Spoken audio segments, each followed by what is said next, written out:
మన పెద్దోళ్ళు సామెతలు ఊరికినే చెప్పలేదు. నిజం చెప్పులు తొడుక్కునే లోపు అబద్ధం ఊరంతా చుట్టొస్తుందని.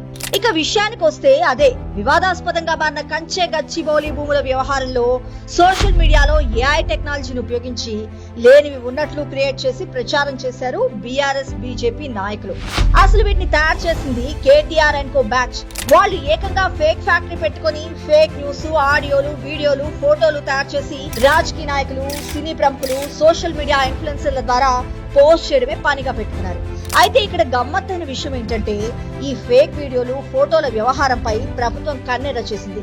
ఇక సీఎం రేవంత్ రెడ్డి గారు పోలీసులకు ఈ ఫేక్ పోస్టులు పెట్టిన వారిపై చర్యలు తీసుకోవాలని ఆదేశించడంతో అందరూ ఒక్కసారిగా అలర్ట్ అయ్యారు. ఇక కేంద్ర మంత్రి కిషన్ రెడ్డి, బీఆర్ఎస్ ఎమ్మెల్యే జగదీశ్వర్ రెడ్డిలు తమ పర్సనల్ అకౌంట్స్ లో కంచె గచ్చిబౌలి భూములపై ఉన్న ఫేక్ ఫోటోలు, వీడియోలు వెంటనే రిలీజ్ చేశారు. మరి ముఖ్యంగా బుల్డోజర్లు చెట్లను తొలగిస్తుండగా వన్యప్రాణులు పారిపోతున్నట్టు, ఒక జింక గాయపడ్డట్టు ఉన్న పోస్టుని పూర్తిగా కల్పితమని గుర్తించిన పోలీసులు కేసు నమోదు చేశారు. దీంతో అదంతా ఫేక్ న్యూస్ అని కన్ఫర్మ్ అయింది. ఇక్కడ ఇంకో విషయం ఏంటంటే ఆ బీజేపీ బీఆర్ఎస్ ఫెవికాల్ బంధం కూడా బట్టబయలైంది.